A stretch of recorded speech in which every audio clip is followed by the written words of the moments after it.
asalaamaaleykum wa rahmatullah mbokk yi na ngeen def ñu ngi leen nuyu bu baax di leen ziara mbaa yéen a ngi ci jàmm alhamdulilah. tey nag ñu ñëwaat ci beneen astuce boo xam ni bu am solo la ci WhatsApp business toujours di la fàttali ne yaa ngi ci sa canal Galsen TV yéen fi amee seen astuce yu am solo yi di la ñaan nag yow mi nga xam ne abonné go s'il vous plaît nga abonné bokk ci chaîne bi ba bépp vidéo bu ñu defaat nga jot sa wàll incha allah. tey nag dañu ñëwaat ci astuce bi rek directement mooy WhatsApp business lu ñu tuddee épinglage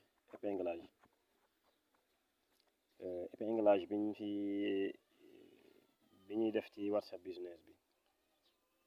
mooy bii léegi épinglage bi li muy jariñ mooy boo amee benn vocal wala benn groupe boo xam ne si am na solo goo xam ne bëggoo di ko wëri bëgg nga saa boo di ko fekk ko ci kaw nga xam ne bëggoo benn message fare ko kaw benn vocal di ko fare kaw loolu la épinglage bi di jëriñ comme par exemple am naa fi kii nii mbay mburu mi xam naa ni mbay mu bëgg mburu mi borom boulangerie mbay mburu wala épinglé léegi mbay mburu mi su fekkee da nga bëgg benn message dootu ko fare kaw da nga koy épinglé da ngay appuyer téye boo appuyer téye lii la lay génneel xam nga day coché kii bi nga dikk ci épinglage bi mi ngi nii fii mu ni épinglé la discussion léegi da ngay bës nii mu ni discussion épinglé léegi épinglé nga mbay mi boo ko épinglé rek day ñëw directement ci kaw nii léegi fii mu nekk nii ci kaw léegi boo amoon téeméeri message tamit message dootu ko fare kaw xam nga normalement su nekkee nii su amee beneen message moom message boobu noonu kaw la ko war a fare maanaam message bu mujj rek WhatsApp message bu mujj rek mooy fare kaw mais épinglage bi daf lay may mbay mi comme xës na nekk ci kaw amul beneen discussion beneen vocal bu koy fareeti amul beneen vocal bu koy fareeti kaw beneen vocal bu dikk rek ci moom lay tege léegi amaan naa fi kii ma épinglé ko moom tam da ngay appuyer téye bu defee coché nga bës épinglage bi nii fii nii boo ko bësee mu ne discussion épinglé moom tamit tege na ci kaw mbay gis nga ñaari vocal yi nii ñaari contact yi amatul benn vocal bu leen di fare kaw bu dikkati rek fii lay tàmbalee ci suuf fii voilà bépp vocal bu dikkati rek foofu lay tàmbalee quoi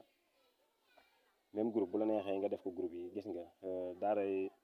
Cheikh Ahmadou Rafaay boo defee nii ba mu coché wu nga bës épinglage bi nii gis nga discussion épinglé moom itam gis nga ma ngay tege ca kaw waaye beneen message dootu dikk fare leen kaw ñoom ñett ñi léegi loolu mooy solo si quoi nga xam ne si su fekkee rawatina koo xam ne si daf la envoyé vocal wax la lu am solo nga toll ci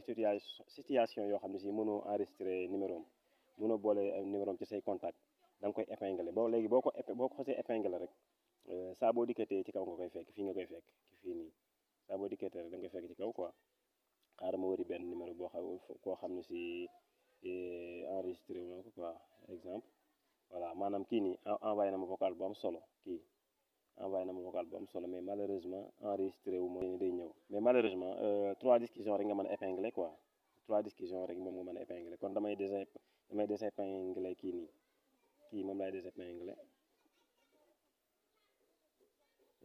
kii nii léegi désépinglé naa ko quoi léegi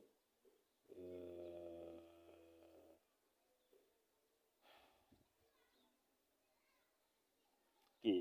seq nañ waxtaan wu am solo te binduma numéro am te xamatuma numéro am lan la xamatuma fan laa koy wëri su ma defee vocal rek ci saase dama koy gaaw épinglé mooy damay bës téye ba mu def lii nii mu bës épingle bi nii mu def discussion épinglé léegi gis nga voilà seen bi léegi 3 épingles yaa ngi nii discussion épinglé léegi lii nag moom moo ci am solo quoi su ko defee saa boo dikkatee rek ci kaw nga koy fekk amatul benn message bu koy fare kaw bépp bu dikkatee rek fii lay tàmbalee fii jëm suuf mais amatul benn bu koy fare kaw quoi defe naa ni bon am na solo quoi xam naa ne foofu la ñu yemale vidéo yi ba beneen yoon incha allah di la ñaan encore une fois yow mi abonné gun nga abonné pour bépp vidéo bu ñu defaat nga jot ci sa wàll boo jàppee ne tamit xaw na am solo tuuti nga partagé ko ci bépp réseau social boo xam ne si am nga ci ay copains pour ñu mën cee jariñoo ni nga ci jariñoo ñu leen jaajëfal bu baax a baax ba beneen vidéo incha allah asalaamaaleykum wa rahmatullahi wa barakaatu.